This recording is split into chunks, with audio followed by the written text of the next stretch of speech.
नमस्कार साथियों। देखिए, एक बात है, बताइएगा, हम में से ज़्यादातर लोग जब नया सेमेस्टर शुरू होता है तो सबसे पहले क्या करते हैं? कोई नोट्स ढूंढता है, कोई पीडीएफ डाउनलोड करता है, कोई पूछता है कि भैया इंपॉर्टेंट क्वेश्चन बता दो। लेकिन जो है बहुत कम लोग ऐसा करते हैं कि पहले सिलेबस देखें, और यही सबसे बड़ी गलती हो जाती है, क्योंकि जिस पेपर का सिलेबस ही नहीं पता है उसमें पढ़ेंगे क्या, छोड़ेंगे क्या, परीक्षा में क्या आएगा।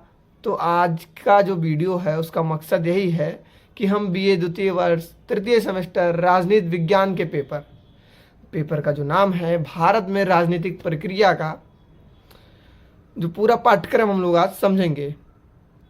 सिर्फ यूनिट के नाम नहीं मैं आपको बताने आया हूँ, बल्कि यह भी समझेंगी कहाँ से कितने टॉपिक हैं, किस यूनिट में क्या पढ़ना है, कौन सा यूनिट आसान है, कौन से में थोड़ी मेहनत मांगती है। तो चलिए शुरुआत करते हैं। सबसे पहले आपका जो है वो पेपर की जानकारी है, बेसिक जानकारी तो ये है कि जो आपका पेपर होगा ये 100 अंकों का होगा कुल मिलाकर। पास होने के लिए आपको 33 अंक चाहिए। पेपर में 8 यूनिट, मतलब आपको सिर्फ 8 हिस्से नहीं समझने हैं। अब 8 सुनकर डरिएगा भी मत, क्योंकि इनमें से कुछ यूनिट जो हैं वो छोटे हैं और कुछ जो हैं वो बड़े हैं। अगर प्लान बनाकर पढ़ेंगे तो यह पेपर उतना मुश्किल नहीं है जितना आपको पहली नज़र में लगता है कि भारत में राजनीतिक प्रक्रिया, मानो कौन सा पहाड़ टूट पड़ा है। यूनिट 1 है भारत में लोकतंत्रीकरण की प्रक्रिया। पहली यूनिट में कुल 3 बड़े टॉपिक हैं, जिसमें पहला है उपनिवेश उत्तर में भारत में लोकतंत्रीकरण, मतलब आज़ादी के बाद भारत में लोकतंत्र कैसे मजबूत हुआ। दूसरा यूनिट है इसमें लोकतंत्र के, पहले यूनिट का दूसरा टॉपिक लोकतंत्र के सामाजिक आर्थिक राजनीतिक आयाम, यानी लोकतंत्र सिर्फ वोट डालने का नाम नहीं है, समाज, अर्थव्यवस्था और राजनीति तीनों पर उसका क्या असर पड़ता है। पहले यूनिट का जो तीसरा टॉपिक है वो है कि स्वतंत्रता के बाद भारतीय राजनीतिक व्यवस्था को प्रभावित करने वाले कारक, यानी किन वजहों से भारत की राजनीति बदली गई या बदलती चली गई। तो याद रखिए, यूनिट 1 में केवल 3 मुख्य टॉपिक हैं। अब हम चलते हैं यूनिट 2 की ओर। यूनिट 2 भारतीय संघवाद एवं दलीय व्यवस्था। अब आते हैं दूसरी यूनिट पर। यह यूनिट पूरी तरह से राजनीति की रीढ़ है।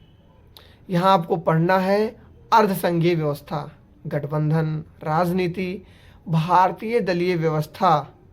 अगर कभी न्यूज़ सुनते हैं कि सरकार गठबंधन की है, एनडीए क्या है, तो उसका जवाब इसी यूनिट में आपको मिल जाएगा। यूनिट 3 लोकतांत्रिक विकेंद्रीकरण। इस यूनिट में भी ज़्यादा टॉपिक नहीं है, बस आपको समझना है कि पंचायत कैसे काम करती है, नगर निगम कैसे काम करता है, 73वां और 74वां संविधान संशोधन क्यों लाया गया। अगर ये समझ गए तो पूरी यूनिट खत्म है। यूनिट 4 दबाव समूह, प्रेशर ग्रुप, मतदान व्यवहार। अब यह यूनिट थोड़ी बड़ी है, यहाँ लगभग 6 टॉपिक हैं, जैसे दबाव समूह, मतदान व्यवहार, मतदान व्यवहार को प्रभावित करने वाले कारक, राजनीति, जाति और राजनीति, निर्वाचन सुधार, पृथकवाद संयोजन, यानी चुनाव क्यों जीते जाते हैं, लोग वोट क्यों देते हैं, और राजनीति में समाज की क्या भूमिका होती है। यूनिट 5 में हम बात करेंगे धर्म और राजनीति। यह सबसे छोटी यूनिट है, सिर्फ 2 बातें, पहला धर्म, दूसरी राजनीति। धर्मनिरपेक्षता पर बहस छोटी है, लेकिन परीक्षा में अक्सर प्रश्न आ जाता है। यूनिट 6 जो आपका सकारात्मक भेदभाव की नीतियां है, यहाँ पढ़ना है महिलाओं के लिए आरक्षण, जाति आधारित आरक्षण, वर्ग आधारित आरक्षण और सामाजिक न्याय। यूनिट 7 राष्ट्र निर्माण की चुनौतियाँ। अब यहाँ यूनिट वर्तमान भारत को समझाती है, जातीयता, भाषा, क्षेत्रवाद, जातिवाद, सांप्रदायिकता, भ्रष्टाचार। अगर न्यूज़ देखते हैं तो इन शब्दों से आपका सामना हो चुका होगा। यूनिट 8 समकालीन भारतीय राजनीति, जो आखिरी यूनिट है आपका और सबसे छोटी यूनिटों में से एक, सिर्फ 2 टॉपिक, पहला दल बदल आप इस समय देख रहे होंगे ममता के विधायक इधर उधर ये सब हो रहा है, ये और राष्ट्रपति शासन, लेकिन दोनों टॉपिक परीक्षा में बार बार पूछे जाते हैं। मतलब 8वां टॉपिक आपका बहुत ही ज़्यादा इंपॉर्टेंट है। अब सबसे जरूरी बात, अगर पूरे पेपर को देखें तो इसमें लगभग 25 से 30 मुख्य टॉपिक हैं। मतलब अगर रोज एक टॉपिक भी हम लोग पढ़ते हैं तो 1 महीने से पहले पूरा सिलेबस खत्म। इसीलिए बिना प्लान के पढ़ाई मत शुरू करिए। सबसे पहले सिलेबस समझिए, फिर यूनिट के हिसाब से पढ़िए और उसके बाद पिछले वर्षों के प्रश्न पत्र को हल कीजिए। यह तरीका आपको अच्छे अंक दिलाएगा। तो साथियों, उम्मीद है अब आप सिर्फ सिलेबस नहीं बल्कि पूरा रोड मैप आपको समझ आ गया होगा। अगले वीडियो में हम यूनिट 1 से शुरू करेंगे, बिल्कुल शुरुआत से आसान भाषा में उदाहरणों के साथ। चलिए मिलते हैं अगली क्लास में। और ये जो वीडियो है एमपीयू और जिसका भी सिलेबस है सबके लिए है, किसी के लिए कोई रोक टोक नहीं है।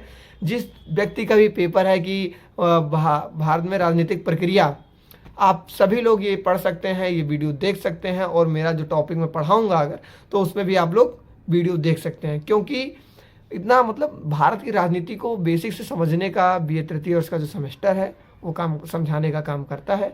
धन्यवाद, मिलते हैं जल्द ही आपको अगली वीडियो में।